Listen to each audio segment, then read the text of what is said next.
Hello students, welcome back to my class. और बच्चों, आज हम अपना सेल ऑफ गुड्स एक्ट का यूनिट नंबर 2 स्टार्ट करने वाले हैं। बच्चों, अभी तक हमने यूनिट नंबर 1 जो किया था उसमें हमने सिर्फ सेल ऑफ गुड्स एक्ट का बेसिक देखा था बच्चों, कि भाई कैसे कैसे गुड्स होता है, कितने टाइप्स का गुड्स होता है, एग्रीमेंट टू सेल क्या होता है, सेल क्या होता है, डिफरेंसेस कुछ पढ़े थे बच्चों। वहाँ पे प्राइस कैसे कैलकुलेट किया जाएगा, तो ये सब बच्चों हमने लास्ट क्लास में हमने डिस्कस कर लिया था, याद होगा आपको। ठीक है, आज बच्चों हम कुछ नया टॉपिक डिस्कस करेंगे। और बच्चों बहुत इजी टॉपिक है, देखने आपको लग रहा होगा कि सर देखो यूनिट नंबर 2 का सर नाम सर ने लिखा हुआ है कंडीशंस एंड द वारंटीज, लेकिन बच्चों ऐसे रटना नहीं है। आपको यहाँ पे कुछ एग्जाम्पल लेके हम समझेंगे कि इसमें क्या चीज होती है। बच्चों आप देखो, सिंपल थिंग है, आप भी मार्केट में जाते हो, मैं भी मार्केट में जाता हूँ, मैं भी कुछ गुड्स सेल करता हूँ, आप भी सेल करते हो, मैं भी कुछ गुड्स खरीदता हूँ, आप भी कुछ गुड्स खरीदते हो। मतलब मैं कहना क्या चाहता हूँ, यहाँ पे हर एक पर्सन सेलर होता है, हर एक पर्सन बायर भी होता है। अब बच्चों अगर मैं एग्जांपल बायर की तरफ से लेते हैं, बच्चों जब हम मार्केट में जाते हैं ना, तो हम जब कोई गुड्स खरीदते हैं तो उस गुड्स के साथ कुछ टर्म्स लगा देते हैं। टर्म्स कैसे लगाते हैं बच्चों, कि भाई मुझे अगर इसमें गुड्स में ये चीज मिलेगी ना तो मैं खरीदूंगा, इसके अंदर ये क्वालिटी होगी तो मैं खरीदूंगा। कुछ टर्म्स लगा दी जाती है ना बच्चों यहाँ पे। तो यहाँ पे बच्चों आज उसी चीज के रिगार्डिंग हम बात करेंगे, टर्म्स एंड कंडीशंस, कि भाई किस तरह की टर्म्स वहां पे लगाई जाती है। ठीक है, और आई होप बच्चों आपको बहुत मजा आएगा। टॉपिक बहुत इंटरेस्टिंग है, आज का टॉपिक बहुत डिटेल में हम करेंगे। और सबसे इंपॉर्टेंट थिंग बच्चों यहाँ पर, सेलो गुड्स एक्ट में इंस्टीट्यूट कुछ पूछे ना पूछे, बट यूनिट नंबर 2 बच्चों माइंड में डाले ना, जरूर पूछा जाता है। ठीक है जी, आई होप बच्चों यहाँ पे, चलो जी लेट्स स्टार्ट बच्चों यहाँ पर, कि इसमें क्या क्या चीजें आपके यहाँ पे कवर की जाएंगी। तो इस चीज के रिगार्डिंग बच्चों यहाँ पे हम बात करते हैं, इसमें क्या क्या चीज आपको बताई गई है। तो बच्चों इसमें ना, यहाँ पर जो कंडीशन वारंटी होता है ये सब टर्म्स ही होती हैं आपकी, जिसमें हम टर्म्स के रिगार्डिंग हम बात करते हैं यहाँ पे। तो दैट्स को बच्चों यहाँ पे, तो अगर इसके रिगार्डिंग हम बात करते हैं यहाँ पर, ठीक है, तो टर्म्स को बच्चों एक नाम दिया जाता है, this is called the stipulation. Stipulation, तो बच्चों स्टिपुलेशन का मतलब ही क्या होता है, that's the terms and conditions, कि जब खरीदते वक्त जो टर्म्स बताई जाती है ना, किस टाइम में जो टर्म्स बताई जाती है, terms eight the time of purchasing, कि जब गुड्स खरीदा जा रहा है उस टाइम में बच्चों टर्म्स बता रहे हैं। जैसे बच्चों इसके लिए एक एग्जांपल लेते हैं, एक ना एक पर्सन होता है बच्चों, मिस्टर ए पर्सन है, इसको ना एक बाइक लेनी है, बाइक। अब बच्चों यहाँ पे जब ये बाइक लेने के लिए एक शोरूम में जाता है, तो वहां पर इसको बहुत सारी बाइकें दिखती हैं। तो ये कहता है कि सर मुझे ना जो बाइक चाहिए ना, उसकी जो स्पीड होनी चाहिए ना, वो 1 km/h तक की होनी चाहिए। तो इतनी अगर है तो बताओ। तो देख रहे हो बच्चों, यहाँ पे जब बायर गुड्स खरीद रहा था, जब वो बाइक ले रहा था ना, तो उसने ना पहले ही टर्म्स बता दी कि यहाँ पे ना मुझे कम से कम क्या चाहिए, मुझे 150 km/h की बाइक चाहिए, मतलब इतनी तो कम से कम इतनी तो स्पीड हो उसमें। तो दैट्स कॉल्ड, तो बच्चों यहाँ पे मिस्टर ने टर्म्स बता दी। सेल्समैन कहता है हाँ जी सर आपको जरूर मिलेगा। ठीक है, और सेल्समैन ने बच्चों उसको एक बाइक दिखाई, और उसमें कहा सर इसकी स्पीड जो है ना वो 150 km/h तक ही है, आराम से ले जाइए, बहुत बढ़िया बाइक है, ये है वो है। तो बहुत सारी चीजें बच्चों वहां पे बता दी। और इसके साथ बच्चों सेल्समैन ने कहा कि सर ये तो आपको मिलेगा ही मिलेगा, साथ में आपको और भी बेनिफिट यहाँ पे हम दे रहे हैं। और वो बेनिफिट क्या है, आपको 1 साल का इंश्योरेंस पूरा फ्री। अच्छा जी, 1 ईयर इंश्योरेंस फ्री। और साथ में बच्चों, साथ में कहा गया कि भाई 5 सर्विसेज सर आपको फ्री मिलेंगी हमारी तरफ से, जो आपको 1 साल के अंदर अंदर करवानी है। तो बच्चों यहाँ पे ना इसकी टर्म्स डिसाइड होगी सब कुछ। अब ध्यान सुना बच्चों, यहाँ पे क्या क्या टर्म्स डिसाइड हुई है। बाइक ली गई है 150 km/h, प्लस साथ में उसको 1 ईयर का इंश्योरेंस मिल रहा है, प्लस 5 सर्विस मिल रही है। अब बच्चों मेरे क्वेश्चन बहुत ध्यान से सुनना, बहुत इंपॉर्टेंट क्वेश्चन मैं आपसे पूछने वाला हूँ। बच्चों मुझे बताओ, अगर उसको 1 ईयर इंश्योरेंस मिलता, 5 सर्विसेज मिलती, लेकिन अगर बाइक उसको 150 km/h की नहीं मिलती, मतलब जो वो मेन चाहता है वो ना मिलके उसको बाकी चीजें फैसिलिटी मिल रही है, 1 ईयर इंश्योरेंस मिल रहा है, 5 सर्विस मिल रही है, क्या वो बाइक लेके आता? तो बच्चों बिल्कुल नहीं लेके आता। ठीक है, वो कहता है जी मेरी मेन जो टर्म्स है वो तो फॉलो कर ही नहीं रहे, मैं चाहता हूँ कि 150 km/h की स्पीड की मुझे बाइक मिले, वो तो मिल ही नहीं रही यहाँ पे। सेकंड क्वेश्चन बच्चों यहाँ पे, अगर मान लो बच्चों उसको बाइक 150 km/h की मिल रही है, बट उसके साथ कोई इंश्योरेंस नहीं मिल रहा, उसके साथ कोई सर्विसेज नहीं मिल रही, क्या वो बाइक खरीदता? यस, वो तो एक एडिशनल मिल गया ना उसको, कि भाई चलो ठीक है, सो एक वर्ड सुना ना हमने, सोने पे सुहागा। तो दैट्स मीन कि भाई यहाँ पर आप जो चाहते थे वो तो आपको मिल ही रहा था, एक्स्ट्रा आपको मिल रहा है, नहीं मिलता कोई बात नहीं, मिल रहा है तो भी ठीक है। तो मैं कहना क्या चाहता हूँ बच्चों यहाँ पे, कि दो टर्म्स दो तरह की होती है। एक टर्म्स वो होती है जिसके बिना आप कॉन्ट्रैक्ट करते ही नहीं, और एक टर्म्स वो होती है कि जो कॉन्ट्रैक्ट में हो या ना हो, अगर है तो अच्छी बात है ले लेंगे, नहीं है तो कोई बात नहीं, कोई फर्क नहीं पड़ेगा। तो बच्चों जैसे इसमें यहाँ पे जो 1 ईयर इंश्योरेंस है और जो 5 सर्विसेज आपको दी जा रही है, आप ये सोच के नहीं गए थे कि मुझे ये चीज फ्री मिलनी चाहिए। आप क्या सोच के गए थे कि मुझे तो 150 kmph की बाइक वहां पर चाहिए। अब लिखवाना स्टार्ट करते हो जहाँ पे। तो बच्चों यहाँ पे जो टर्म्स होती है ना, जिसको मैंने यहाँ पे नाम बोला गया, this is called the stipulation. ये बच्चों जो स्टिपुलेशन होता है ना, 2 टाइप्स का आपका होता है। 2 टाइप्स का जो स्टिपुलेशन हम यहाँ पे लेके चलेंगे। पहला नाम आएगा बच्चों, this is called the conditions. जो ऊपर वर्ड लिखे गए ना बच्चों यहाँ पे, अब वही वर्ड मैं यहाँ पे डिफाइन आपको कर रहा हूँ। तो पहला वर्ड यहाँ पे लिखा गया दैट्स कॉल्ड द कंडीशंस, की कंडीशंस क्या होती है। और जो सेकंड वर्ड बच्चों यहाँ पे लिखा गया that's called the warranties. Warranties. तो बच्चों टर्म्स जो ये पूरी यूनिट 2 डिसाइड है, वो पूरी किस बेस्ड है, आपकी कंडीशंस एंड द वारंटीज, इन चीजों पे बच्चों बेस्ड है यहाँ पे। तो बच्चों इन दोनों का मतलब क्या होता है बच्चों, कंडीशंस एंड द वारंटीज बहुत इजी टॉपिक है, मैं बार बार कह रहा हूँ। बस आप एक बार इसका अगर एग्जाम्पल आपको समझ में आ गया ना बच्चों यहाँ पे, तो इसमें कुछ भी नहीं है टॉपिक, बस आपको इस पे थोड़ा सा फोकस आपको अच्छे से करना है जो यहाँ पे आपको बताया गया बच्चों पे। तो बच्चों कंडीशंस का मतलब क्या है, याद है जो 150 kmph की बाइक थी, it is the main conditions, main terms. तो बच्चों याद रखना, यहां पर जो कॉन्टेक्ट करते वक्त आपकी मेन टर्म्स होती है कि भी जिसके बिना मैं कॉन्टेक्ट नहीं करता,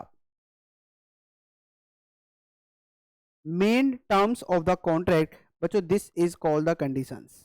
इसको एक नाम और कह सकते हैं यहाँ पे, that is the very basis of the contract.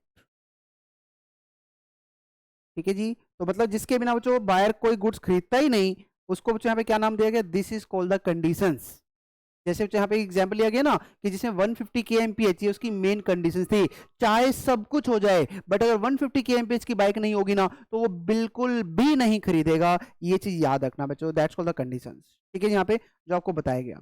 अब वारंटीज क्या होता है बच्चों, यहाँ पे वारंटीज मेन टर्म्स नहीं होती लेकिन कोलेट्रल टर्म्स होती है।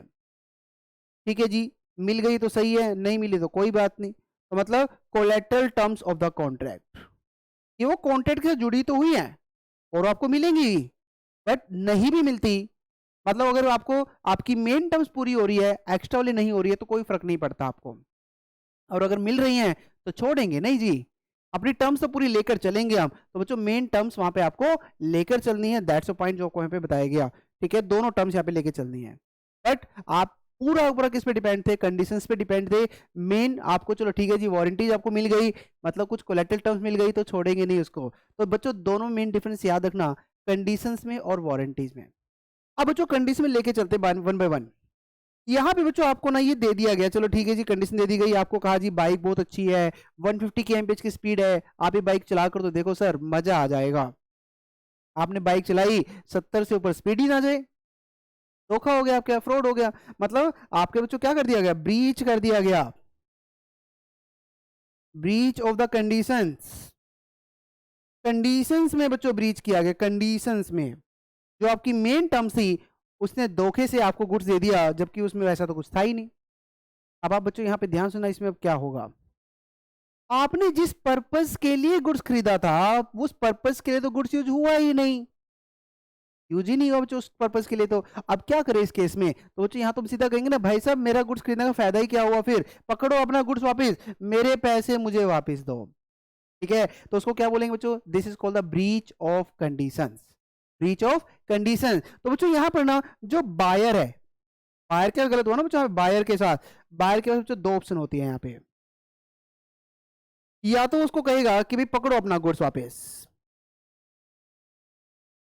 Return goods plus recover the price, कि भाई मेरे पैसे मुझे वापस करो क्योंकि आपने मेरे साथ फ्रॉड किया है और मुझे मेरी मेन कंडीशन सेटिस्फाई अगर नहीं की, तो बच्चों यहाँ पे हम इसको क्या कह रहे हैं, अपना गुड्स वापस पकड़ो और मुझे पैसे दो। या फिर मान लो बच्चों बायर कहता है चलो कोई बात नहीं, जो हुआ अच्छा हुआ, बस आपने मेरे साथ गलत किया ना, तो यहाँ पे इसके लिए मैं डैमेजेस आपसे रिकवर करूंगा, लेकिन गुड्स चलो मैं रख लेता हूँ। तो अल्टीमेटली क्या मतलब हुआ, अगर मेन टर्म्स फॉलो नहीं हुई है, अगर ब्रीच कर दिया गया, तो बायर की मर्जी है, अगर वो चाहे तो गुड्स को खुद अपने पास रख सकता है और सिर्फ डैमेज ले सकता है उससे, या फिर वो गुड्स को वापस भी कर सकता है और सेलर को गुड्स वापस लेना पड़ेगा। ठीक है, एंड प्राइस उससे रिकवर किया जा सकता है बच्चों, यहाँ पे दैट्स योर पॉइंट की, अगर बच्चों यहाँ पे क्या किया गया, ब्रीच ऑफ द कंडीशन अगर किया गया। ठीक है जी, यहाँ पे ये तो बच्चों समझ में आ गया जी। अब बात करते हैं बच्चों कोलेटरल टर्म्स की, वारंटीज की। आपको कहा गया था 1 ईयर का इंश्योरेंस फ्री, दिया जी आपको, 5 सर्विस फ्री, 5 नहीं दी, 3 सर्विस दी गई आपको, 5 का ही दी, 3 दी गई, क्या कर दिया गया बच्चों, ब्रीच ऑफ द वारंटी वहां पे कर दिया गया। मतलब कोलेटरल टर्म्स जो जुड़ी हुई थी वो पूरी नहीं की और कंपनी ने मना कर दिया। मतलब यहां बच्चों क्या कर दिया गया, ब्रीच ऑफ वारंटीज, और 2 सर्विस आपको नहीं दी गई। तो बच्चों मेरा क्वेश्चन है कि यहाँ पे अगर चलो ठीक है जी उसने वारंटी पूरी नहीं की, तो क्या आप इसमें सेलर को ये कहोगे चलो अपना गुड्स वापस लो और मेरे पैसे मुझे दो? जी नहीं, कोई नहीं सुनेगा आपकी वहां पे। ठीक है, अगर ब्रीच ऑफ द वारंटी हुआ तो आप सिर्फ उससे क्या ले सकते हो, डैमेजेस ले सकते हो, जितना आपका 2 सर्विस का बेनिफिट, 2 सर्विस का जितना कॉस्ट लगा है वो लेके ले सकते हो, लेकिन वहां पर आप गुड्स को रिटर्न नहीं कर सकते। ठीक है तो बच्चों इसका इफेक्ट अगर मैं यहां पे लेता हूं, can not return goods, can not return the goods but can claim damages. कि भी गुड्स वापस नहीं कर सकते लेकिन डैमेज ले सकते हो, ये साफ साफ बायर को बता दिया गया कि भाई आप यहाँ पे गुड्स को वापस नहीं कर सकते। तो बच्चों यहाँ पे देखो दोनों में डिफरेंस क्या हुआ, ब्रीच ऑफ कंडीशन में उसको हम दोनों चीजें कर सकते थे, या तो गुड्स वापस कर सकते थे या फिर और प्लस प्राइस रिकॉर्ड कर सकते थे, या फिर आप गुड्स को रिटेन कर सकते थे और डैमेज ले सकते थे। बट ब्रीच ऑफ वारंटी में सिर्फ एक ही ऑप्शन है, आपको गुड्स रखना पड़ेगा, फर्स्ट आप यहाँ पे डैमेज ले सकते हो जो आपकी टर्म्स फॉलो नहीं की गई है। यस सर, यही हुआ। तो बच्चों अल्टीमेटली कह सकता हूं मैं यहाँ पे, अगर मैं यहाँ पे इस केस में जब यहाँ पे डैमेज सिर्फ ले रहा था, गुड्स को रिटेन कर रहा था, मैं गुड्स को वापस नहीं कर रहा था, तो बच्चों इस केस में मैंने अल्टीमेटली कह सकता हूं था तो वो ब्रीच ऑफ कंडीशन, बट मैंने उसको यहाँ पे कहीं ना कहीं ऐसे ट्रीट किया जैसे कि वो ब्रीच ऑफ कंडीशन नहीं, ब्रीच ऑफ वारंटी है। ये इसको आप बच्चों ऐसे ही बोल सकते हो कि भाई आपने जहां पे गुड्स को रिटेन किया तो वहां पे वो कहीं ना कहीं इक्वल हो गया जैसे कि ब्रीच ऑफ वारंटी होता है, कि जहां पे आप गुड्स रिटेन कर रहे हो और सिर्फ क्या ले रहे हो, उससे डैमेजेस आप ले रहे हो। हाँ जी सर, यही हो गया बच्चों यहाँ पे। तो दैट्स मीन बच्चों यहाँ पे क्या मतलब हुआ कि ब्रीच ऑफ कंडीशंस को आप दो तरीके से ट्रीट कर सकते हो, या तो उससे प्राइस रिकवर कर सकते हो या फिर डैमेज ले सकते हो। तो दैट्स मीन बच्चों मैं यहाँ पे बोल सकता हूँ कि मैंने ब्रीच ऑफ कंडीशंस को ब्रीच ऑफ वारंटी ट्रीट किया, बट मैं ब्रीच ऑफ वारंटी को ब्रीच ऑफ कंडीशन ट्रीट नहीं कर सकता, क्योंकि वहां पे तो गुड्स वापस हो ही नहीं सकता आपका। तो दैट्स मीन यहाँ पे, तो इसका एक मीनिंग यहाँ पे क्या निकलेगा, अल्टीमेटली कंक्लूजन क्या निकलेगा इसका, कि breach of conditions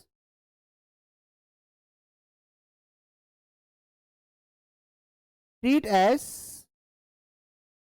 breach of warranty,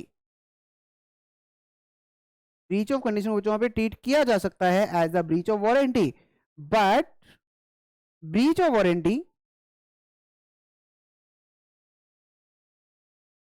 breach of warranty can not treat as breach of conditions.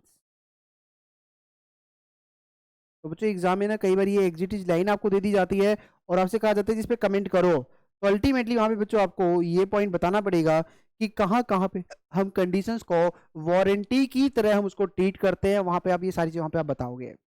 ठीक है, आई होप बच्चों आपको समझ में आ गया होगा कि इसमें कंडीशंस क्या होता है एंड वारंटीज क्या होता है बच्चों यहाँ पे। तो ये याद रखना बच्चों, यहाँ पे कंडीशंस होता है कि जो कॉन्ट्रैक्ट की मेन टर्म्स होती है कि उसके बिना बायर कॉन्ट्रैक्ट करेगा ही नहीं, this is called the conditions. और वारंटी होता है बच्चों यहाँ पे कि अगर वो नहीं भी होती तो भी बायर कॉन्ट्रैक्ट कर लेता, अब दे दी है तो भाई फिर तो सेलर को देनी पड़ेगी। ठीक है, this is called the collateral term, collateral होता है जुड़ी हुई टर्म्स, जो जुड़ी हुई टर्म्स है but it's not a main terms.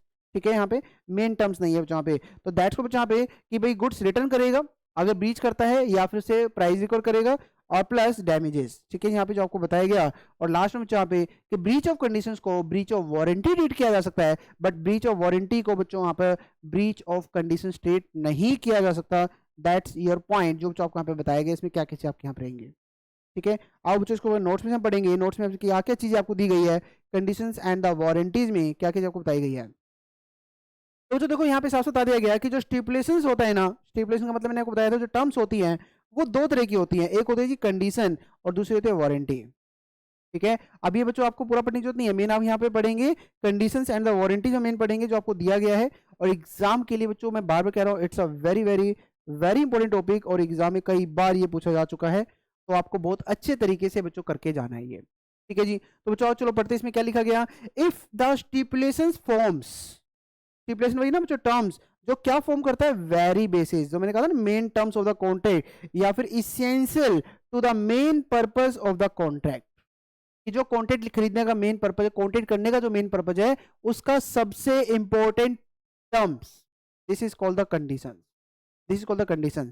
तो दिस इज बच्चों पॉइंट नंबर 1 जो आपको बताएगा, and the breach of the conditions gives the agreed party, agreed कौन है, बायर, ठीक है। अगर ब्रीच हुआ तो एग्रीड पार्टी को राइट होगा कि वो कॉन्ट्रैक्ट को कैंसिल कर सकता है, and if the seller fails to fulfil a condition the buyer may cancel the contract and refuse to take the goods, and if he has already paid for them तो अपना price recover उसे कर सकता है।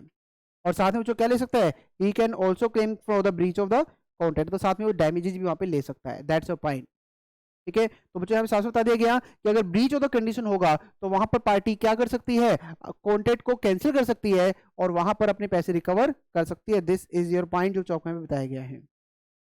और बच्चों breach of warranty क्या होता है, जो मैंने वो क्या बोला कि वो ठीक है जी, मेन टर्म्स नहीं कहेंगे बट मेन टर्म्स के कोलेटरल टर्म्स है, कि चलो ठीक है आपको ये मिल रहा है तो इसके साथ आपको ये भी मिल जाएगा, ठीक है। तो दैट्स मीन, तो बच्चों यहाँ पे वर्ड आपको लिखना पड़ेगा ना, वो कोलेटरल वर्ड लिखना पड़ेगा, collateral to the main purpose of the contract, जो कोलेटरल टर्म्स है उसकी हम यहाँ पे बात कर रहे हैं, ठीक है। और बच्चों इसमें आपको क्या होता है, इसमें जो अगर ब्रीच ऑफ वारंटी होता है तो एग्रीड पार्टी सिर्फ राइट क्या उसके पास, डैमेज लेने का राइट है, गुड्स वापिस करने का राइट बिल्कुल भी नहीं है यहाँ पे, no right to reject the goods और टर्मिनेट द कॉन्ट्रैक्ट। तो यहाँ पे सिंपल याद रखना, वारंटी में ब्रीच हुआ तो यहाँ पे गुड्स वापस नहीं लिया जाएगा, लेकिन हाँ आपको डैमेजेस दिया जाएगा, कोई दिक्कत नहीं है। And if the seller does not fulfil a warranty तो buyer must accept the goods and claim the, बस डैमेज ले सकते हैं for the breach of the warranty. तो दिस इज योर पॉइंट बच्चों, जो आपको यहाँ पे बताया गया कि इसमें क्या क्या चीज आपके होंगे। और बच्चों इसमें ना ये पॉइंट आपको फिर से दिया गया है, ये मैंने लास्ट क्लास में आपका कवर किया था, याद होगा, कि stipulations as to the time of the payment and the delivery, जिसमें मैंने आपको कहा था, याद होगा, डिलीवरी ऑफ द गुड्स वाला जो टाइम होता है वो इसेंस माना जाता है और कॉन्ट्रैक्ट इज वॉइडेबल, लेकिन जो टाइम ऑफ द पेमेंट था वो इसेंस नहीं माना जाएगा।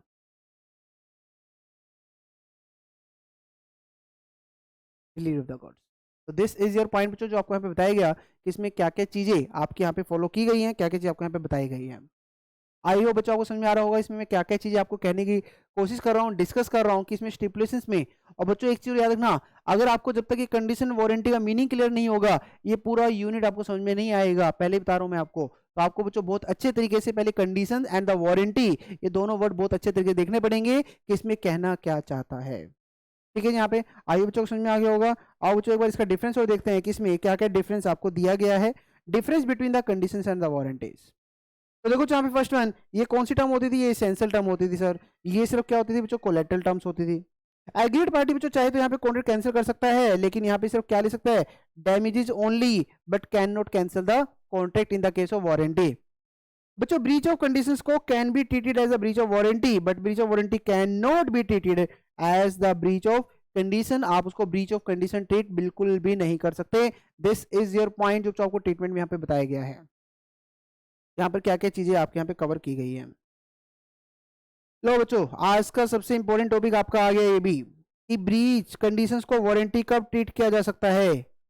कंडीशंस को वारंटी मतलब याद है ना बच्चों, वहां पे अभी मैंने क्या कहा था, बायर चाहे तो गुड्स को रिटेन करके सिर्फ डैमेज ले सकता है, तो जब वो ऐसा अगर कर रहा है तो दैट्स मीन लोग कर क्या रहा है, कंडीशंस को वारंटी ट्रीट कर रहा है ना। तो बच्चों इसी के ही 3 पॉइंट यहाँ पर आपको दिए गए हैं, जो आपको यहाँ पे बताया गया कि इसमें कैसे उसको फॉलो किया जाएगा, किस तरीके से यहाँ पे किया जाएगा। तो बच्चों देखो 3 पॉइंट आपके इसके अंदर दिए गए। सबसे पहले क्या दिया गया, number 1 waiver by the buyer, waiver by the buyer, कि वेव खुद, वेव होता है छोड़ देना, ठीक है, वॉलेंट्री, वॉलेंट्री राइट को वेव करना, वॉलेंट्री अपने राइट को छोड़ना। बायर कहता है जी जो हुआ अच्छा हुआ, चलो कोई बात नहीं, बाइक आ गई ना वही बहुत बड़ी बात है, मुझे बाइक वापस नहीं करनी, बड़ी मुश्किल से बाइक मिली है मुझे और मैं यही बाइक वापस नहीं भेजना चाहता, चलो मान लिया 70 की स्पीड है, 150 की स्पीड नहीं है, बट कोई बात नहीं बाइक आ गई ना, मैं सेटिस्फाइड हूँ। तो इसका मतलब क्या हो, यहाँ पे बायर चाहे तो गुड्स को वापस कर सकता था, लेकिन उसने अपने आप को कंडीशंस को वारंटी में ट्रीट कर लिया कि चलो ठीक है यार दे दे कोई बात नहीं, मैं छोड़ रहा हूँ, मैं अपना राइट छोड़ रहा हूँ, ठीक है। तो दैट्स कॉल्ड, तो बच्चों बायर अगर चाहे तो अपना राइट खुद छोड़ सकता है, कंडीशन को खुद वेव कर सकता है। और एक बार बच्चों बायर ने अगर कंडीशन वेव कर दी ना, तो he can not insist on it's fulfilment. ठीक है, और ये बच्चों पता कैसे होता है, मान लो आप मेन टर्म्स लेकर गए, मेन टर्म्स लेके गई, मुझे तो 150 kmph की बाइक चाहिए, तो वहां पे सेलर ने आपको एक बाइक दिखाई, ओहो बहुत अच्छी बाइक लगी आपको, क्या लुक थी उसकी, बट इसकी स्पीड 100 थी। आप कह रहे छोड़ कोई बात नहीं, 100 है कोई बात नहीं, बट इस बाइक पे मैं कितना जबरदस्त लगूंगा, मजा आ जाएगा चलाते ही। मतलब आपने बच्चों अपनी खुद की कंडीशन जो आप लेकर आए थे 150 की, वो आपने खुद ही छोड़ दी। अब बाद में क्या आप सेलर को कहोगे तूने 150 की बाइक क्यों नहीं दिखाई? बच्चों बिल्कुल नहीं बोल सकता वहां पे, क्योंकि आपने खुद वहां पे उसको वेव किया, खुद ही छोड़ दिया आपने। That's your point, waiver by the buyer, जो आपने खुद वहां पे छोड़ा है। ठीक है बच्चों, यहाँ पे सेकंड आता है बच्चों treatment, treatment by the buyer. ये बच्चों एट द टाइम ऑफ किसकी बात कर रहे हैं? अब ये eight the time of breach बात कर रहे हैं। आपने जब आपको कहा गया सपोज 150 kmph की बाइक आपको दी गई, और आपने यही लेके लिया था 150 होगा, ब्रीच हो गया बच्चों, पता चला इसमें तो सिर्फ 100 की स्पीड है, आपने फिर भी एक्शन लिया, आपने कहा नहीं मुझे अभी डैमेज दे दो काम खत्म, मतलब आपने ट्रीटमेंट क्या किया बच्चों वहां पे, उसमें सिर्फ डैमेज आपने वहां पे मांगा। तो दैट्स बच्चों यहाँ पे बायर अगर चाहे, उस टाइम पे बायर के पास ऑप्शन रहती है at the time of breach, buyer अगर चाहे तो ब्रीच ऑफ कंडीशन को as a breach of warranty treat कर सकता है, and he may claim the damages only instead of the repudiating the contract, contract को कैंसिल करने की जगह पर वो सिर्फ डैमेजेस वहां पे क्लेम कर सकता है। That's your point. तो बच्चों याद रखना, वेवर बाय द बायर ये हम पहले बात कर रहे हैं, बिफोर ब्रीच बात कर रहे हैं। ठीक है, ट्रीटमेंट बाय द बायर मतलब ये eight the time of breach बात कर रहे हैं, कि जब ब्रीच हो गया उस टाइम पे कैसे उसको फॉलो किया जाएगा, उसके बारे में आपको यहाँ पे पूरा डिटेल आपको यहाँ पे बताया गया है। यहाँ पे तीसरा बच्चों यहाँ पे तीसरा आता है जी compulsory treatment by the buyer. बच्चों कंपल्सरी क्या होता है? मान लो जी बाइक में ना दो चीज आपको चाहिए थी, आपने कहा जी बाइक में ना बहुत सारे फीचर्स होने चाहिए, 150 kmph होना चाहिए, ये स्पीड, ये चीज होनी चाहिए, फीचर होना चाहिए, फीचर मतलब आपने तीन चार फीचर बता दिए, तीन चार टर्म्स आपने बता दी, और बच्चों वो जो टर्म्स है ना आपस में वो जुड़ी हुई टर्म्स थी, मतलब उनको आप अलग कर ही नहीं सकते थे। मतलब कॉन्ट्रैक्ट बच्चों किस नेचर का था? इनडिविजिबल नेचर का था, मतलब उसको डिवाइड किया ही नहीं जा सकता था। मतलब आपने कुछ टर्म्स बोली, उसकी वजह से दूसरी टर्म्स फॉलो हो ही नहीं सकती। क्लियर? आप कह रहे हो मुझे स्पीड भी चाहिए लेकिन पेट्रोल बिल्कुल कम लगना चाहिए, तो मतलब सेम थिंग जहाँ पे ऑब्वियसली पेट्रोल तो लगेगा जितना लगना चाहिए उसके लिए, तो बच्चों वो टर्म्स कौन सी होगी? इनडिविजिबल नेचर की हो गई। और बच्चों जहां इंडिविजुअल की है और बायर अगर पार्टली गुड्स एक्सेप्ट कर चुका है, जी हाँ ये तो मानता हूं कि इसमें पेट्रोल कम लगता है बट स्पीड पूरी नहीं दे रही हो, तो बच्चों अल्टीमेटली क्या कर रहे हो वहां पे? आपने अगर गुड्स को पार्टली एक्सेप्ट कर लिया ना, तो इसका मतलब गुड्स को आप अलग करके तो नहीं कर सकते ना वो कि इसमें स्पीड बढ़ाओ। आप तो अल्टीमेटली क्या कर रहे हो? आपने गुड्स को एक्सेप्ट कर लिया, तो मतलब buyer has accepted the goods or the part thereof, the breach of the condition now treated as the breach of warranty, and now buyer cannot terminate the contract, can only claim the damages। ठीक है, तो बच्चों treatment और compulsory treatment में वर्दी याद रखना, treatment में खुद बायर अपनी मर्जी से छोड़ रहा था, कंपल्सरी ट्रीटमेंट में कॉन्ट्रैक्ट ही ऐसा हो गया, अब वो कैंसिल हो ही नहीं सकता, क्योंकि आप कह रहे हो जी मुझे पार्टली ये चीजें तो चाहिए, ये नहीं चाहिए, और जबकि वो इंडिविजुअल कॉन्ट्रैक्ट है वो, तो बच्चों वहां पर कॉन्ट्रैक्ट कैंसिल हो ही नहीं सकता। दैट्स योर पॉइंट जो आपको यहाँ पे बताया गया है। ठीक है, आई होप बच्चों को समझ में आ गया होगा। तो बच्चों एग्जाम में ये क्वेश्चन कई बार पूछा गया है, और आपको ये बहुत अच्छे तरीके से करना है कि when conditions treat as the warranty, तो आपको वहां पे 3 पॉइंट आपको लिखे आने पड़ेंगे, waiver, treatment by the buyer, compulsory treatment by the buyer. ठीक है, तो बच्चों यहाँ पर हमारा कंडीशन एंड वारंटी का एक जो बेसिक पोर्शन था वो कंप्लीट हो गया है। अब आपके माइंड में आ रहा है सर इसके बाद क्या कराओगे आप? कंडीशन वारंटी का खत्म हो गया? जी नहीं बच्चों, यहाँ पे खत्म नहीं हुआ। अब मैं आपको बहुत सारी टर्म्स बताऊंगा, कंडीशंस होता क्या है, कितने टाइप्स की कंडीशंस होती है, कितने टाइप की वारंटीज होती है। ठीक है, और बच्चों वही तो मेन टॉपिक है जो मैं आपको बता रहा हूं, यहाँ पे वही एग्जाम में आपको पूछा जाता है, तो आओ बच्चों करते हैं यहाँ पर। तो बच्चों यहाँ पे देखो, जैसे कंडीशन वारंटी होता है ना, यहाँ पर सेम थिंग आपकी दो टाइप्स की होती है। ठीक है, मैं चाहता हूँ बच्चों इसको प्रॉपर नोट्स में लिखेंगे, जिससे आपको समझ में आएगी इसमें क्या क्या चीज आपको यहाँ पे बताई गई है। तो बच्चों कंडीशंस दो तरह की हम लेके चलेंगे, कंडीशन भी एंड वारंटी भी। ध्यान सुनना, पॉइंट बहुत इजी पॉइंट है। तो conditions and the warranties.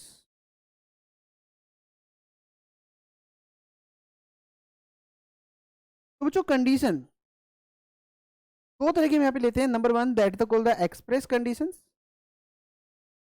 Number two, that called the implied conditions.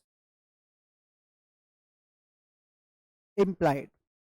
ठीक है, सेम थिंग बच्चों, वारंटी को भी टू टाइप्स हम ले लेते हैं, एक्सप्रेस वारंटीज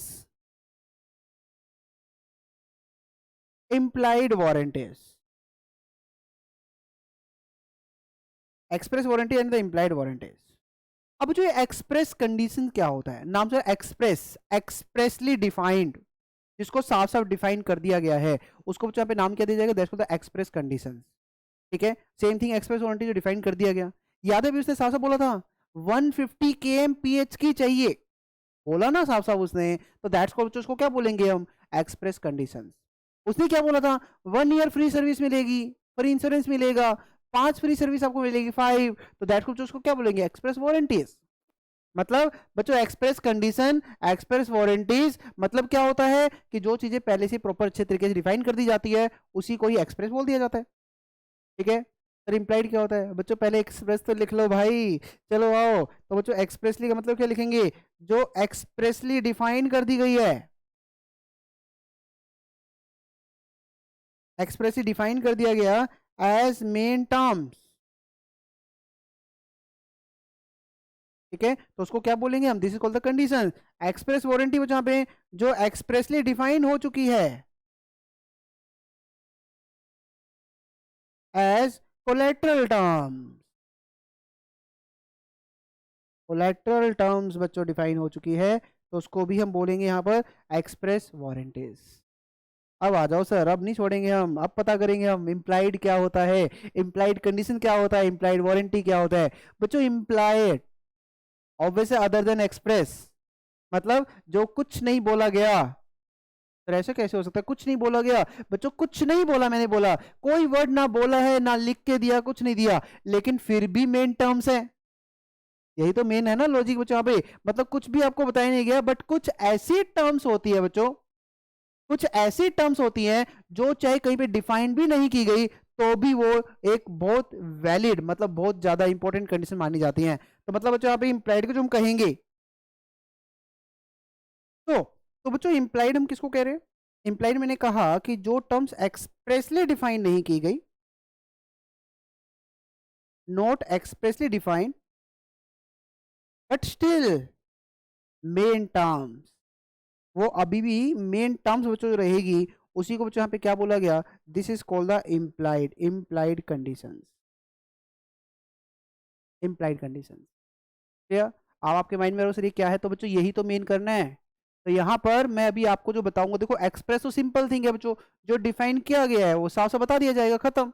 इसको तो क्या टाइप्स पढ़ेंगे हम, लेकिन इम्प्लाइड कंडीशन मेन आएगा कि ऐसी कौन सी टर्म्स होती हैं जो कहीं पे नहीं लिखी गई फिर भी हम मेन टर्म्स मान के चल रहे हैं और खरीदते वक्त। और बच्चों आपको जो मैं बताऊंगा ना, आपको खुद लगेगा कि हरे सर हाँ ये तो मेन टर्म्स है, इसके बिना तो कॉन्टेक्ट हो ही नहीं सकता था। तो बच्चों वेट करो, अभी आप पढ़ेंगे इसमें क्या क्या चीज आपके आने वाली है। इम्प्लाइड वारंटी में भी सेम थिंग, वो जहां पे भी लिखूंगा not expressly define but still collateral terms, कि वो कोलेट्रल टर्म्स है। और बच्चों यही जो टॉपिक है बार बार बोल रहा था ना, तो ये एग्जाम में यही पूछा जाता है, इम्प्लाइड कंडीशंस, इम्प्लाइड वारंटीज। ठीक है, एक्सप्रेस में तो क्या पूछेगा, सबको पता है एक्सप्रेस तो भाई जो कहा होगा बस वही मेन टर्म्स होंगी, है ना। वारंटीज में भी वही सेम थिंग होगा। तो मेन तो हमें क्या पढ़ना है बच्चों, यहाँ पे इम्प्लाइड कंडीशन एंड वारंटीज वहाँ पे पढ़ना पड़ेगा। तो बच्चों यहाँ पे तो देखो एक्सप्रेस में क्या लिखा गया, तो बच्चों दीज आर द स्टिपुलेशंस, पहले एक्सप्रेस की बात कर रहे हैं, these are the stipulations which are agreed upon the between the parties at the time of contract, जो भी टर्म्स के बीच में हुआ था और जिसको एक्सप्रेसली कॉन्ट्रैक्ट में लिख दिया गया था, है ना, तो उसको ये एक्सप्रेस कंडीशन कह लो, एक्सप्रेस वारंटी कह दो। इंप्लाइड कंडीशन क्या कहेंगे बच्चों, देखो दोनों मैंने एक साथ बता दी, इंप्लाइड कंडीशन वारंटीज। क्लियर, तो बच्चों implied condition and the warranties जो आएगा दैट्स कॉल्ड जो implied by the law, automatically माना गया कि कॉन्ट्रैक्ट के लिए मेन टर्म्स या फिर कोलेटरल टर्म्स हो सकती है। अलग अलग चीजें पढ़ेंगे जहां पे कौन कौन सी टर्म्स हो सकती है, unless A contrary intention appears from the terms of the contract. ठीक है, तो बच्चों जस्ट वेट एंड वॉच, और देखो नेक्स्ट टॉपिक आपका यही दिया गया कि जो आपको इंप्लाइड कंडीशंस के रिगार्डिंग आपको यहाँ पे बताया गया है। तो लेट्स स्टार्ट बच्चों, इंप्लाइड कंडीशंस करते हैं, इंप्लाइड कंडीशन में क्या क्या चीज आपके यहाँ पर आएंगे। ठीक है, तो बच्चों यहाँ पे लिखते हैं, हेडिंग लिखते हैं that's called the implied conditions. बच्चों एक तो वर्ड याद रखना, यहाँ पे जो वर्ड लिखा गया है दैट्स कॉल्ड द कंडीशंस, तो इस वर्ड से नहीं भागना है, यहाँ पे वर्ड क्या लिखा गया, कंडीशंस। तो कंडीशंस में याद रखना बच्चों यहाँ पे, अब मैं इम्प्लाइडली आपको जरूर बताने वाला हूं, बट वो टर्म्स रहेंगी मेन टर्म्स, ठीक है, उससे बाहर नहीं होगा, वो क्वांटिटी की मेन टर्म्स आपकी मानी जाएंगी। दैट्स योर पॉइंट जो आपको यहाँ पे बताया गया, ठीक है। तो अब यहाँ पे चलो डिस्कस करते हैं इम्प्लाइड कंडीशन में ऐसी कौन कौन सी टर्म्स आएंगी, ठीक है। तो बच्चों फर्स्ट टर्म यहाँ पे आते हैं, that's called the condition as to the title.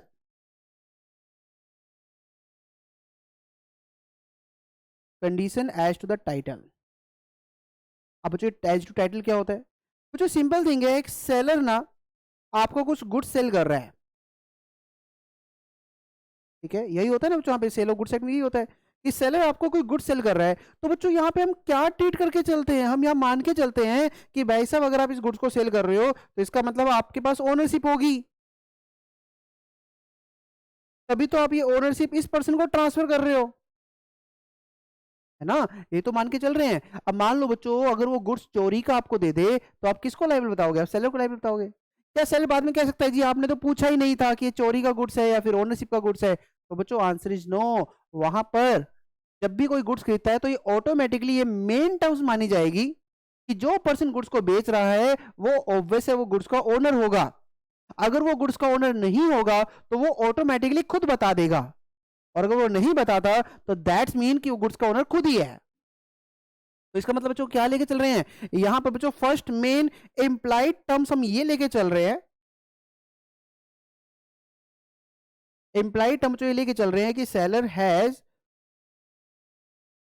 Right to sell goods, इस सेलर के पास पूरा राइट है कि वो गुड्स को सेल कर सकता है। और बच्चों अगर इसमें कोई फॉल्ट हुआ तो बच्चों अल्टीमेटली लाइबल कौन होगा? सेलर विल बी लाइबल कि सर आपने ऐसा गुड्स क्यों दिया, जबकि मेन टर्म्स थी ओनरशिप वाली। In case of fault seller will be liable. तो बच्चों अल्टीमेटली मैं कहना क्या चाहता हूं कि जब आप कोई गुड्स खरीदने के लिए जाते हो ना तो वहां पर हम ऑटोमेटिकली मान के चलते हैं कि भाई ये गुड्स सेलर तभी आपको सेल कर रहा है जब उसके पास ओनरशिप है, तभी वो आपको सेल वहां पे कर रहा है। दैट्स योर पॉइंट नंबर 1 बच्चों पे। तो आपको हमें बताया गया बच्चों पे that's called the condition as to the title, ठीक है। कंडीशन नंबर 2 बच्चों यहाँ पे, और कंडीशन नंबर 2 बच्चों यहाँ पे आते हैं दैट्स कॉल्ड द कंडीशन। अब बच्चों एक पॉइंट और ध्यान सुनना जो इसमें लेना चाहता हूं मैं। आप सपोज बच्चों बायर हो, ये एक मिस्टर ए है, ये है जी बायर, ये है जी बायर, ये सेलर के पास कोई गुड्स देने के लिए गया कि भाई कुछ गुड्स इसको बनवाना है, लेकिन इसने बच्चों पहले ही ना एक डिस्क्रिप्शन इसको दे दिया था कि इसको गुड्स किस तरीके से बनवाना है, इसको गुड्स कैसे बनवाना है, किस तरीके से होना चाहिए।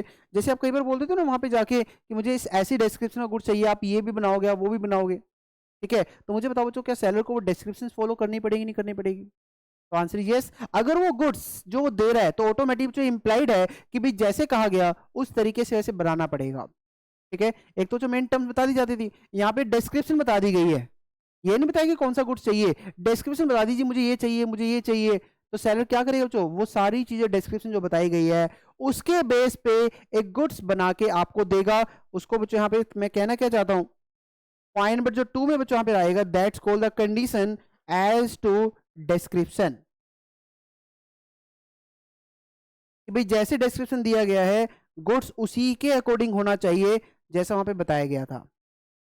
अगर वो गुड्स डिस्क्रिप्शन के अकॉर्डिंग नहीं है तो now seller will be liable, ठीक है। तो मतलब यहाँ पे जो हम लिखना चाहते लिख सकते हैं कि goods must be in accordance with description. अगर डिस्क्रिप्शन दी गई है वहां पे उसके अकॉर्डिंगली वो होना चाहिए, और अगर नहीं है, if not then seller will be liable, ठीक है बच्चों वहां पे। तो बच्चों वहां पे सेलर विल बी लाइबल, तो वहां पे सेलर वहां पे लाइबल आपका रहेगा। दैट्स योर पॉइंट बच्चों वहां पे, this is the point number 2 बच्चों यहाँ पे, ठीक है। तो बच्चों ये था जी आपका पॉइंट नंबर 2 जहां पे हमने डिस्क्रिप्शन के अकॉर्डिंग देखा।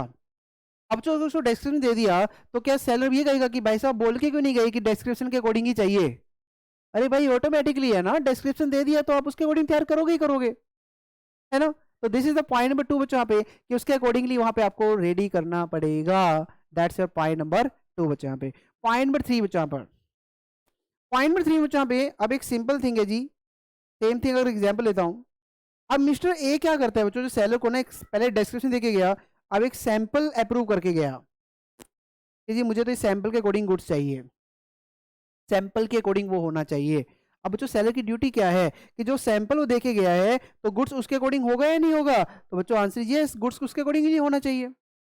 जैसे पहले वाले में था ना, डिस्क्रिप्शन देके गया तो भाई ऑटोमेटिकली है ना कि भाई वो गुड्स चाहता किस तरह का होगा, उसी डिस्क्रिप्शन के थ्रू चाहता होगा। लेकिन अगर वो गुड्स किस चीज का, किस नेचर का है बच्चों, अगर वो सैंपल देके आए हो तो हम चाहते क्या है, हम उसी सैंपल के अकॉर्डिंग तो गुड्स चाहते हैं। तो दैट्स मीन यहाँ पे अगर वहां पे सैंपल दिया गया है तो goods must be in according with sample. अब ये कोई है बच्चों सैंपल दिया है गुड्स और कोई आप दूसरा दे रहे हो, और सेलर कह रहे जी आप तो बोल के ही नहीं गए कि मुझे इस सैंपल के थ्रू ही सारे गुड्स निकालने हैं। अरे भाई इसके लिए बोलना पड़ेगा क्या, आप जब साफ साफ कह दिया कि भाई ये सैंपल हम निकाल के गए हैं, इसके अकॉर्डिंग गुड्स को निकाल देना, और आप कह रहे जी गुड्स निकाल के नहीं गए, तो ये कोई तरीका कोई होता है। तो बच्चों सेम थिंग, गुड्स सैंपल के अकॉर्डिंग होना चाहिए, और अगर गुड्स उसके अकॉर्डिंग नहीं है तो seller will be liable, seller will be liable. That's your point जो बच्चों पे बताया गया। और जिस दिस इज पॉइंट नंबर 3 बच्चों पे, that's called the condition as to, condition as to sample. तो बच्चों ये जो मैं नाम बता रहा हूँ ना, तो ये याद रखने हैं आपको, क्योंकि एग्जाम में अगर क्वेश्चन आता है कि कंडीशन बताओ, इंप्लाइड कंडीशंस क्या है, तो इसके अकॉर्डिंगली वहां पे आप डिफाइन करोगे। जैसे फर्स्ट में आया बच्चों, condition as to the title, condition as to the description, condition as to the sample. तो ये चीज बच्चों याद रखनी है जो आपको यहाँ पे बताया गया। ठीक है जी, यहाँ पे दैट्स अ पॉइंट। चलो बच्चों आओ पॉइंट नंबर 4 पे देखते हैं। पहले सारे पॉइंट करेंगे बच्चों यहाँ पे, फिर इसको नोट्स में से पढ़ेंगे कि नोट्स में आपके किस तरीके से कैसे दिया गया है, फिर उसके अकॉर्डिंगली हम उसको पढ़ेंगे। ठीक है, तो बच्चों पॉइंट में 4 आपको यहाँ पे दिया गया, दैट्स कॉल्ड द कंडीशन। मैं पहले अब हेडिंग लिख रहा हूँ, पहले क्यों लिख रहा हूँ ध्यान से अभी समझ में आ जाएगा। Condition as to the description as well as sample.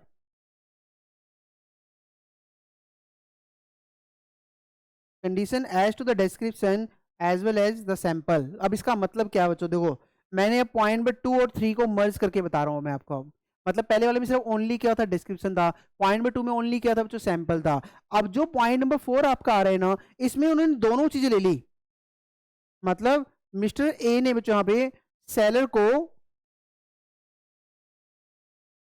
क्या दिया है, सैंपल के बारे में भी दिया है, सॉरी सैंपल, और प्लस साथ में कुछ डिस्क्रिप्शन भी दी है कि गुड्स किस तरीके से आपको बनाना है।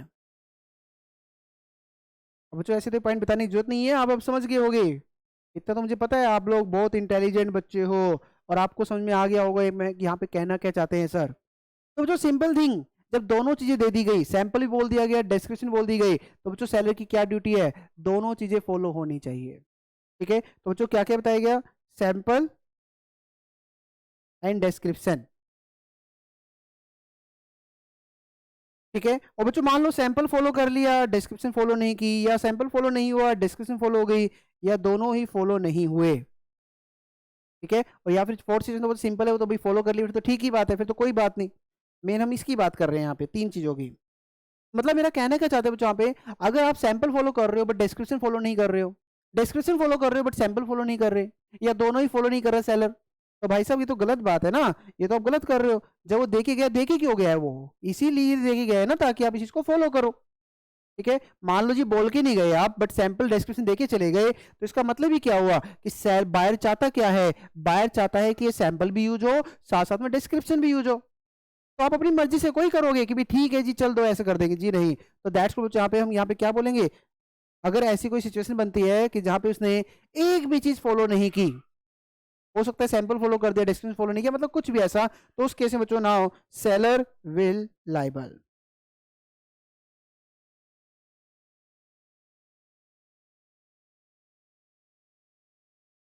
Seller will liable. ठीक है जी, तो बच्चों यहाँ भी एक तरह से इंप्लाइड कंडीशन मानी जाएगी, condition as to the description as well as the sample. इसको ऐसे लिख सकते हो, condition as to the sample as well as description. तो आप इसको किसी भी पॉइंट से लिख सकते हैं यहाँ पे। तो बच्चों याद करते हुए चलना है आपको। तो क्या क्या पॉइंट बता दी मैंने आपको? Condition as to the title, condition as to the description, condition as to the sample, condition as to sample as well as description, जो आपके बच्चों यहाँ पे फॉलो की गई है, जो जो चीज आपको यहाँ पे बताई गई है। ठीक है जी। नेक्स्ट पॉइंट बच्चों यहाँ पे टोटल आपके 7 पॉइंट आते हैं बच्चों यहाँ पे इम्प्लाइड कंडीशन में। तो नेक्स्ट पॉइंट हम करते हैं यहाँ पे पॉइंट नंबर 5 कि पॉइंट नंबर 5 आपका क्या बताया गया यहाँ पे। और जो पॉइंट नंबर 5 यहाँ पे आता है that's called the condition, condition as to मर्चेंटेबिलिटी।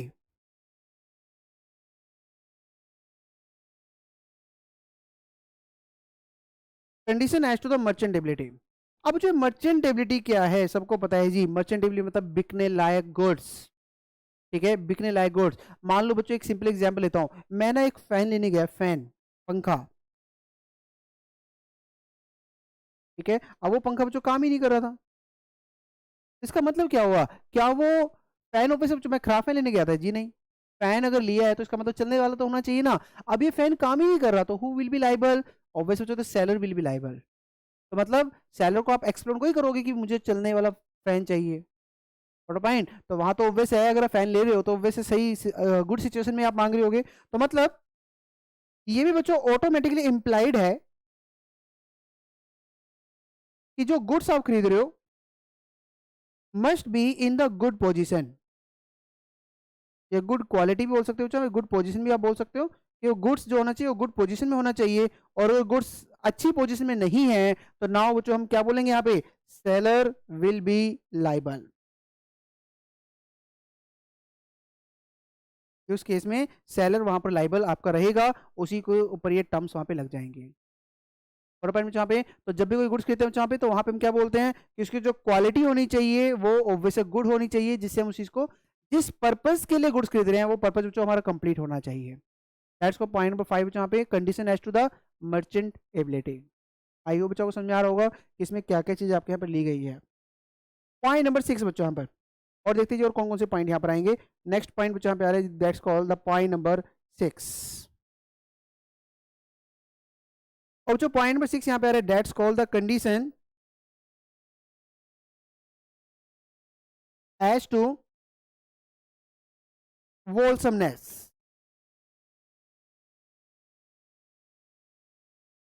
wholesomeness बच्चों वैसे तो नहीं, ये पॉइंट आपका मर्चेंटेबिलिटी में भी आ जाता है, लेकिन ये थोड़ा सा अलग से डिफाइन किया गया। और इसमें बच्चों आपको जो बताया गया इसमें wholesomeness में, मैं आपको बताया तो वैसे मैंने कहा ना मर्चेंटेबिलिटी की तरह यहाँ पे लिया गया है कि जिसमें क्वालिटी आप देखते हो गुड्स बिकने लायक होना चाहिए।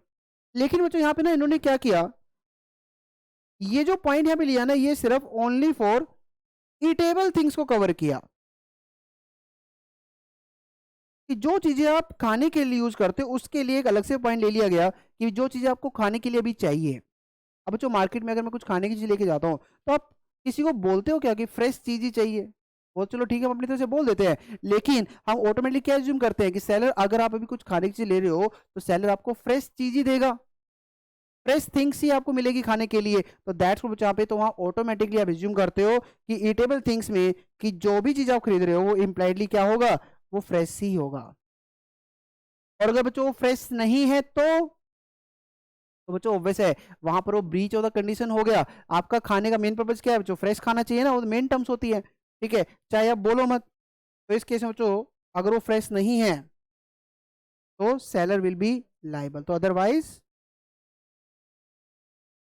Seller will liable. ठीक है जी। यहाँ पे क्योंकि आप कोई गुड्स खरीदते हो तो बच्चों यहाँ पे ऑब्वियस है खाने के लिए हम खरीदते हैं, और अगर वो चीज़ अच्छी नहीं होगी तो वहां पर हम गुड्स को वापस कर देंगे कि सर ये गुड्स खाने लायक नहीं है। तो बच्चों वोलसमनेस को अगर आप हिंदी में कहना चाहो तो यहाँ पे एक वर्ड ले सकते हो कि कोई चीज़ आप खरीदते हो तो वो खाने लायक होनी चाहिए, खाने लायक। ठीक है, मर्चेंट के लिए वर्ड क्या लिया बच्चों मैंने यहाँ पे? बिकने लायक होनी चाहिए,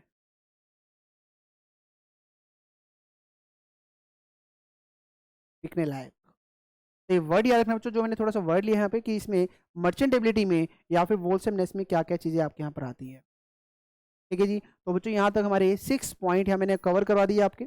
आओ एक बार रिवाइज कर लेते बच्चों इसमें क्या क्या चीज़ मैंने आपको बताई है। तो बच्चों इसमें मैंने सबसे पहले आपको बताया जी condition as to the title, number 2 condition as to the description, condition as to the sample, condition as to the sample as well as description, condition as to the merchantability and condition as to the wholesomeness को बच्चों यहाँ पे cover किया गया। इसमें क्या चीज आपकी बताई गई है ना।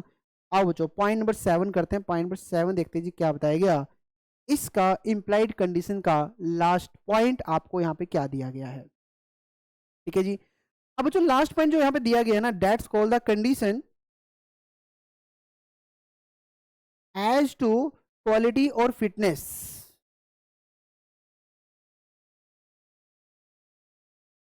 Condition as to the quality और फिटनेस, ठीक है जी। अब जो condition as to the quality और फिटनेस में क्या क्या चीजें आपके यहाँ पे कवर की गई है, तो बहुत ध्यान से बच्चों एक एग्जांपल यहाँ पे लेता हूँ। उस एग्जांपल को आपको बहुत अच्छे तरीके से समझना है कि इसमें क्या क्या चीजें आपके यहाँ पे कवर की गई है, ठीक है। तो बच्चों यहाँ पे ना एक एग्जाम्पल लेता हूँ। एक ना एक बच्चों बायर है, बायर है और वो बच्चों एक सेलर के पास जाता है और सेलर से कहता है जी मुझे ना एक एयर कंडीशनर चाहिए, एसी चाहिए मुझे। लेकिन सर एसी देख लेना कि एक बहुत बड़ा हॉल है, बहुत बड़ा हॉल है और मुझे उस हॉल के लिए चाहिए कि वहां पे पूरी कूलिंग वहां पे रहे और उस एसी को इम्पैक्ट नहीं पड़ना चाहिए। बायर कहता है जी देखो सर मुझे तो कुछ नहीं पता। बायर ने तो साफ साफ कह दिया सर मुझे कुछ नहीं पता, आप बताइए, मैं आपके पास इसी चीज के लिए आया हूँ, मुझे एक एसी चाहिए। आप बताओ मेरे इस हॉल के लिए, जो बहुत बड़ा हॉल है, मान लो बच्चों 200 गज का एक हॉल है, 200 स्क्वायर यार्ड्स का, और वहां पे मुझे एसी लगवाना है, ठीक है। तो मुझे कौन सा AC, which AC will be best. तो मतलब अल्टीमेटली मैं कहना क्या चाहता हूँ बच्चों पे कि जब बायर किसके पास गया बच्चों पे, सेलर के पास गया, तो वो डिपेंड हो रहा है,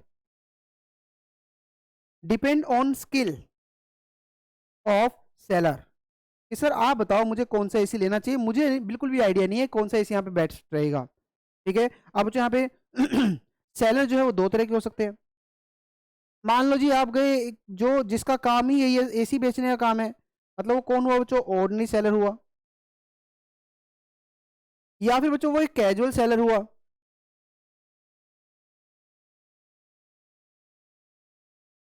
तो दो तरह के सेलर ले लिए बच्चों पे मैंने, ordinary seller and the casual seller, ordinary seller and the casual seller. अब जो जो ऑर्डिनरी सेलर है वो कह रहे हैं हाँ जी सर मैं बताऊंगा आपको कौन सा एसी लेना चाहिए, ठीक है। तो उसने बच्चों आपको एसी बताया, आप एसी परचेज करके आ गए, आपको पता चला कि जो एसी आपने खरीदा था नॉट फिट फॉर हॉल, आपका तो एसी लेना बर्बाद हो गया। आप जो एसी लेने के लिए क्यों गए थे, क्योंकि वहां पे आपको एसी ऐसा चाहिए था कि वो पूरे हॉल को कूलिंग कर दे, अच्छे से कर दे, बट सेलर ने आपको धोखा कर दिया, सेलर आपको सही से नहीं दे पाया। तो जो अल्टीमेटली मैं यहाँ पे कहना क्या चाहता हूँ, आप ना गुड्स की क्वालिटी और फिटनेस के रिगार्डिंग आप कंफ्यूज थे, तो आप एक ऑर्डिनरी सेलर के पास अगर जाते हो, ध्यान से बच्चों पे, अगर एक ऑर्डिनरी सेलर के पास जाते हो और प्लस आप उसके स्किल्स पर अगर डिपेंड होते हो, तो बच्चों अल्टीमेटली हम माना जाएगा कि भाई साहब ये एक इंप्लाइड कंडीशन है कि आपको इस बायर की हेल्प करनी चाहिए, ठीक है। और इस केस में बच्चों यहाँ पे ब्रीच किया गया। बट बच्चों यहाँ पे याद रखना अगर वो एक कैजुअल सेलर है तो यहाँ पे बायर की गलती मानी जाएगी। क्यों गए भाई आप, उसको क्या नॉलेज थी क्या, आपका दोस्त है मान लिया, लेकिन क्या उसको नॉलेज कोई है, तो दैट्स मीन कि आपको किसके पास जाना चाहिए, ऑर्डिनरी सेलर के पास जाना चाहिए। बच्चों याद रखना अगर ये कैजुअल सेलर के पास जाता और वहां पे ब्रीच होता, तो बच्चों इसको मैं कहां पे कवर करूंगा, इसको मैं इंप्लाइड कंडीशन में कवर नहीं करूंगा, इंप्लाइड वारंटीज में इसको कवर करूंगा बच्चों में, यहाँ पे इंप्लाइड वारंटीज में। तो इसका मतलब क्या हो बच्चों यहाँ पे कि अगर आप कोई गुड्स खरीदने के लिए जाना चाहते हो बट आपको उसके बारे में बिल्कुल भी नॉलेज नहीं है, तो आप किसके पास जाओ, ऑर्डिनरी सेलर के पास जाओ, और जो सेलर आपको बताएगा वो एक इंप्लाइड कंडीशन में आपका आएगा कि जो जो टर्म्स वो बता रहा है सब बता रहे हैं, ठीक है। क्यों, क्योंकि आप पूरा डिपेंड किस पे हो, ऑर्डिनरी सेलर पे हो। लेकिन अगर आप किसी कैजुअल सेलर के पास जाते हो बच्चों, तो वहां पे आप इंप्लाइड कंडीशन में करके उसको वापस नहीं कर सकते, वारंटी में करके हाँ डैमेज जरूर ले सकते हो। बट इस केस में जो ये जो एसी आ गया है ना कैजुअल सेलर की तरफ से, यहाँ पे आप एसी वापस नहीं कर सकते बट डैमेज मांग सकते हो, जो मैंने आपको बताया यहाँ पे आप डैमेज रिकवर कर सकते हो। तो समझ में आया पॉइंट बच्चों यहाँ पे। तो condition as to the quality और फिटनेस बच्चों, ये वैसे तो मैंने आपको एग्जाम्पल बता दिया, बट इसको जितना आप नोट्स में से पढ़ोगे उतना जल्दी आपको बहुत अच्छे तरीके से समझ में आएगा जो जो चीजें आपको यहाँ पे बताई गई है, ठीक है जी। अब बच्चों पढ़ते इसको नोट्स में, अब पढ़ते जी ये 7 पॉइंट आपके कौन कौन से यहाँ पर बताए गए हैं। और बच्चों ये सारे पॉइंट, एक एक पॉइंट बहुत इंपॉर्टेंट है, आपको बहुत अच्छे तरीके से पॉइंट पढ़ने पड़ेंगे जो जो आपको यहाँ पे बताए गए हैं। तो बच्चों इसमें फर्स्ट पॉइंट आ गया जी, condition as to the title. Title का मतलब मैंने आपको बताया था, that's called the ownership. Ownership. और देखो यहाँ पे क्या लिखा गया, in every contract of sale there is an implied condition on the part of the seller. Seller की तरफ से एक इम्प्लाइड कंडीशन ये मानी जाएगी कि भाई अगर वो गुड सेल कर रहे हैं ना, तो उसके पास ओनरशिप है, उसके पास बेचने का राइट है, ठीक है, कि वो तभी उस गुड्स को बेच रहा है। और अगर वो जो एग्रीमेंट टू सेल है तो ही विल हैव, अभी राइट नहीं है लेकिन फ्यूचर में उसके पास गुड्स आ जाएगा। पॉइंट नंबर 1 पे, पॉइंट नंबर 2 पे दिया गया था सेल बाय द डिस्क्रिप्शन, जो मैंने आपको बताया था यहाँ पे। तो सेल बाय डिस्क्रिप्शन में क्या कवर किया गया कि where there is a contract of sale of the goods by the description, अगर वो डिस्क्रिप्शन थ्रू दिया जा रहा है पे, तो there is an implied condition that कि जो गुड्स डिलीवर किया जाएगा वो कोरस्पोंडेंस होगा विद सच डिस्क्रिप्शन, वो इस डिस्क्रिप्शन से मिलता जुलता होगा। और अगर वो डिस्क्रिप्शन मिलता जुलता नहीं है तो buyer is not bound to accept the goods, buyer वहां पे बच्चों बाउंड नहीं है कि गुड्स को एक्सेप्ट करेगा, ठीक है जी। तीसरा पॉइंट आपको बताया मैंने यहाँ पे, that's called the sale by sample. और जो सेल बाय सैंपल में क्या लिया गया कि बल्क जो होगा, मतलब जो गुड्स लिया जा रहा है, sale be correspondence with the sample in the quality, जो गुड्स आपको दिया जा रहा है। एंड बायर की बच्चों पूरी अपॉर्चुनिटी है उसके पास, वो चेक करना चाहे, कंपेयर कर सकता है कि वही सैंपल यूज हुआ ही नहीं हुआ है। और याद रखना यहाँ पे जो गुड्स में यूज होना चाहिए ना, free from any defect, defect नहीं होना चाहिए उस गुड्स के अंदर। अगर कोई डिफेक्ट है, इवन मान लो बच्चों सैंपल में अगर डिफेक्ट था तो भी गुड्स में डिफेक्ट नहीं होना चाहिए। हो सकता है बायर वो सैंपल में डिफेक्ट ना देख पाया हो, तो अल्टीमेटली फिर भी लाइबल हम किसको बताएंगे, हम वहां पे सेलर को ही लाइबल वहां पे बताएंगे कि भाई साहब आपको तो देखना चाहिए था ना गुड्स बनाते वक्त, बायर तो चलो सैंपल में नहीं देख पाया, आप तो देख सकते थे। तो देखो आगे बताया गया है, which would not be apparent on the reasonable examination of the sample. पे दैट्स योर पॉइंट नंबर 3 जो आपको दिया गया।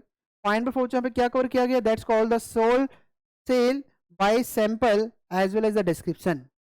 और यहां आपको क्या बताया था कि जो गुड्स होना चाहिए मस्ट बी कॉरेस्पॉन्डेंस बोथ, दोनों से होना चाहिए। अगर एक भी चीज फॉलो नहीं हुई ना तो वहां पे सेलर विल बी लाइबल बच्चों, दैट्स अ पॉइंट जो आपको यहाँ पे बताया गया है। तो इन केस क्या लिखा गया यहाँ पे, goods correspondent with the sample but do not tally with the description, या फिर इसका अपोजिट, तो बच्चों buyer can repudiate the contract, buyer contract को कैंसिल कर सकता है बच्चों। It's a very very very important point जो आपको बताया गया कि बायर चाहे तो कॉन्ट्रैक्ट को यहाँ पे कैंसिल कर सकता है। ये है जी पॉइंट, जो सबसे इंपॉर्टेंट पॉइंट है जो मैंने आपको कहा, क्वालिटी और फिटनेस, जो मैंने आपको लास्ट में कराया है, ठीक है। This is the point number 5 यहाँ पे दिया गया, बट कहीं भी लिख सकता है, ऐसे कोई फर्क नहीं है। तो बच्चों क्वालिटी और फिटनेस में यहाँ पे क्या बताया गया आपको, there is no implied condition as to the quality और fitness for any particular purpose. अगर गुड्स बच्चों पर्टिकुलर पर्पस के लिए यूज होता है फिर तो ठीक है, लेकिन इसका बच्चों कब लगेगी कंडीशन, तो लिखा गया नंबर 1 कि पर्टिकुलर पर्पस सबसे पहले क्या होना चाहिए, डिस्क्लोज होना चाहिए by the buyer to the seller. मतलब बायर बताएगा कि उसको किस पर्पज के लिए चाहिए, उसने बताया था ना पर्पज में, मुझे होल, एक बहुत बड़ा होल है वहां पर एसी चाहिए, तो दैट्स उसने पर्पज अपना बता दिया, ठीक है जी। नंबर 2 बच्चों पे बायर जो है बच्चों पूरा डिपेंड किस पे था, रिलाइड किस पे था, upon the seller skills, seller के स्किल पे बच्चों डिपेंड होना चाहिए, सेलर की जजमेंट पे डिपेंड होना चाहिए कि यहाँ पे कौन सा गुड्स आपका बेस्ट रहेगा। एंड पॉइंट नंबर 3 बच्चों पे seller has the ordinary be selling dealing the goods, goods में डील वहां पे होना चाहिए।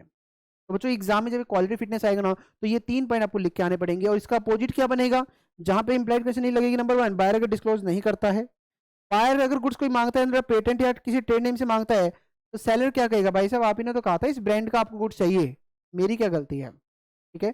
एंड पॉइंट पर सी बच्चों पे बायर सेलर के स्किल्स पे डिपेंड नहीं है। इसी का अपोजिट बता दिया गया कि जहां पर वो इंप्लाइड कंडीशन नहीं मानी जाएगी, ठीक है, there is no implied condition. और किस केस में इंप्लाइड मानी जाएगी वो मैंने आपको बता दिया, अगर ये तीनों कंडीशन सेटिस्फाई करते हो तो हम मानेंगे कि वहां पे इंप्लाइड कंडीशन आपकी एप्लीकेबल हो रही है। आई होप बच्चों को समझ में आ रहा होगा यहाँ पे। नेक्स्ट पॉइंट बच्चों यहाँ पे condition as to the merchantable quality, बताया था ना बिकने लायक गुड्स होना चाहिए, तो दैट्स यहाँ पे मर्चेंटेबल का मतलब क्या हुआ, good should be the resaleable in the market under the particular description, जिसमें आपने खरीदा है उसी डिस्क्रिप्शन में होना चाहिए, ठीक है। एंड अगर उसमें कोई डिफेक्ट है, अनफिट है for the ordinary use, clear, या फिर कोई ऐसी उसमें है कि भाई उसको खरीदा नहीं जा सकता, तो दैट्स वन, तो फिर उसकी कंडीशन वैलिड नहीं होगी। मतलब सिंपल याद रखना, जहाँ पे गुड्स की जैसी क्वालिटी, गुड्स जिस पर्पज के लिए यूज होता है वो उसी पर्पज के लिए यूज उसका चलते रहना चाहिए। अगर नहीं होगा तो नाउ बच्चों who will be liable, seller will be liable. ठीक है बच्चों, पे लास्ट पॉइंट क्या कहते हैं बच्चों पे, कंडीशन एज टू द वोलसमनेस। और जब भी बच्चों वोलसमनेस वर्ड आएगा ना तो समझ जाना ये किसके लिए यूज होगा, only for the eatable things, सिर्फ ये ईटेबल थिंग्स के लिए यूज होगा बच्चों आपका। एंड जब भी कोई बच्चों कोई गुड्स आप खाने के लिए खरीदते हो ना तो हम ये मान के चलते हैं कि goods should be fit for the human consumption. वो गुड्स खराब नहीं होगा, बासी नहीं होगा, अच्छा गुड्स होगा, खाने लायक होगा, गुड्स फ्रेश होगा, कुछ भी बोल सकते हो। और अगर फ्रेश नहीं है तो now who will be liable बच्चों पे, सेलर विल बी लाइबल बच्चों पे, तो सेलर वहां पे लाइबल बच्चों रहेगा। दिस इज योर पॉइंट बच्चों, जो आपको बताया गया कि इसमें क्या क्या चीज आपके यहाँ पे कवर की गई है। ठीक है बच्चों पे, चलो आओ बच्चों पे अब एक टॉपिक और, इंप्लाइड कंडीशन को तो हमने 7 पॉइंट कर लिया, आओ एक बार रिवाइज कर लेते हैं। Condition as to the title, condition as to the description, condition as to the sample, condition as to the sample as well description, condition as to the merchantable, condition as to the wholesomeness, condition as to the quality और fitness. ठीक है जी। अब same thing बच्चों employed warranty की भी आपके आएंगे, बट टेंशन मत लो, 7 7 पॉइंट नहीं आएंगे इसमें, सिर्फ आपके 4 पॉइंट आपको बता रखे हैं इसमें क्या क्या जी आपके आएंगे। ठीक है, अब बच्चों यहाँ पे पॉइंट क्या है तो ध्यान सुनना, इसमें पॉइंट मैं आपको लिखवाई देता हूँ जिससे आपको ये याद रहेगा। तो कॉपी पर बच्चों हेडिंग बनाओ, that's called the implied conditions. Implied conditions क्या क्या यूज यहाँ पर होती हैं आपकी। तो नेक्स्ट पॉइंट बच्चों यहाँ पे आ रहा है, that's called sorry implied warranties.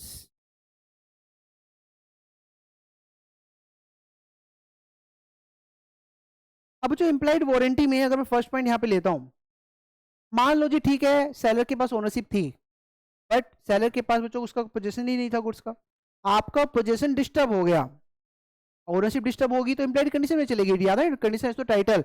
लेकिन अगर मैं कहता हूँ जहाँ पे आपके गुड्स का पोजीशन डिस्टर्ब हो गया, पोजीशन नहीं मिला आपको गुड्स का, तो बच्चों उस केस में याद रखना, अब गुड्स तो है ही नहीं उसके पास भी नहीं ना आपके पास है, तो अब उसे सिर्फ क्या लोगे, डैमेज ले सकते हो। तो बच्चों दैट्स कॉल, तो पहली कंडीशन पहली वारंटी हम क्या लेके चलते हैं कि जो गुड्स आप खरीद रहे हो उसमें आपका पोजीशन कभी भी डिस्टर्ब नहीं होगा। ठीक है, तो बच्चों फर्स्ट वन यहाँ पे लिया गया, warranty as to undisturbed positions.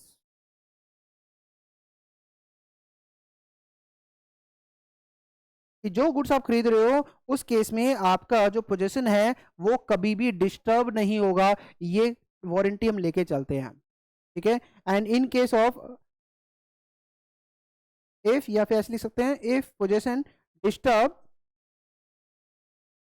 अब जो जो पोजीशन डिस्टर्ब हो गया तो सेलर से गुड्स तो नहीं मांग सकते ना, गुड्स तो खत्म हो गया, तो उस केस में seller is liable to pay damages. Seller is liable to pay damages, तो बच्चों डैमेज पे करने के लिए वहाँ पे लाइबल रहेगा।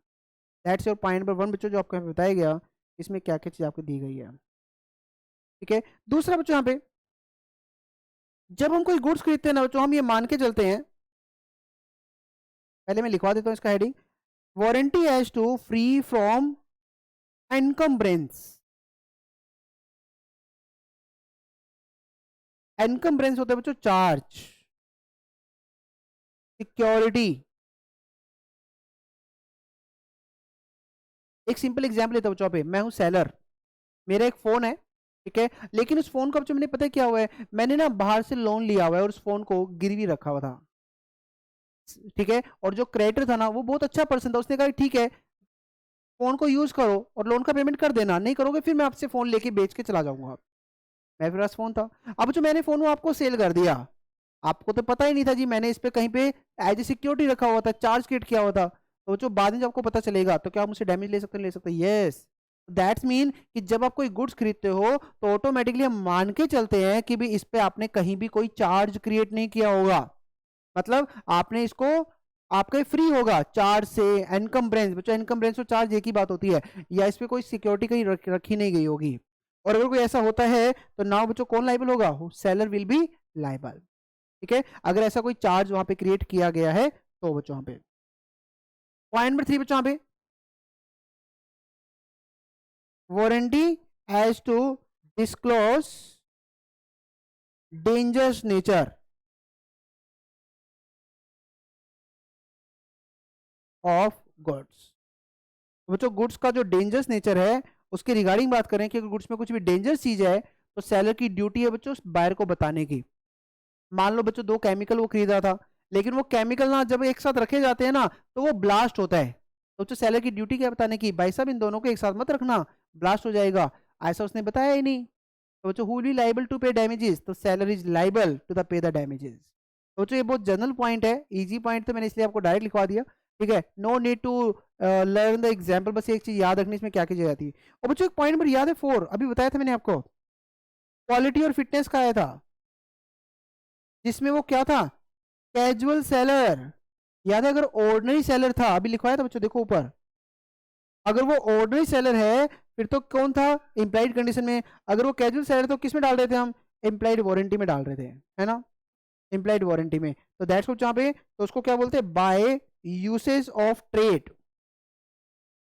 मतलब जो आजकल ट्रेड में यूज होता है ना, कस्टम यूज होता है कि हम सेलर के पास ना जाके अपने दोस्तों के पास पता करने के लिए चले जाते हैं, है ना। तो उसको बच्चों यहाँ पे कवर किया गया बाय यूसेज ऑफ ट्रेड कह के। ठीक है जी, तो बच्चों दैट्स योर पॉइंट कि जो क्वालिटी और fitness by the usage of trade आपको बताया गया। तो ये लिखा गया बच्चों आपके सामने 4 पॉइंट आपके दिए गए हैं। By warranty as to the undisturbed possessions, warranty as to the free, warranty as to the disclose, and warranty as to the quality और fitness by the usage of trade. ठीक है, तो बच्चों यहां तक हमने इम्प्लाइड कंडीशन इम्प्लाइड वारंटी का topic complete कर लिया है। ठीक है, तो बच्चों यहाँ पर ये कंडीशन एंड वारंटी का टॉपिक आपका यहाँ पे कंप्लीट हो गया है, और आपको ये बहुत अच्छे तरीके से करना है बच्चों। It's a very very very important topic बच्चों यहाँ पे। ठीक है, चाहता तो बच्चों मैं यहाँ चाहता था कि यूनिट नंबर 2 आपकी पूरी हो जाए, बट बहुत हैवी टॉपिक था ये कंडीशन वारंटी का, तो आपको बहुत अच्छे तरीके से पहले लर्न करना है बच्चों यहाँ पे। नेक्स्ट क्लास में आपका डॉक्टर कैविट टेम्परेचर हो गया बच्चों, यहाँ पे ये चैप्टर पूरा आपका यूनिट नंबर 2 आपकी बच्चों कंप्लीट हो जाएगी। तो पहले आपको कंडीशन एंड वारंटी बच्चों बहुत अच्छे तरीके से करके आना है। ठीक है बच्चों, थैंक यू वेरी मच, मिलते हैं नेक्स्ट क्लास में, बाय बाय।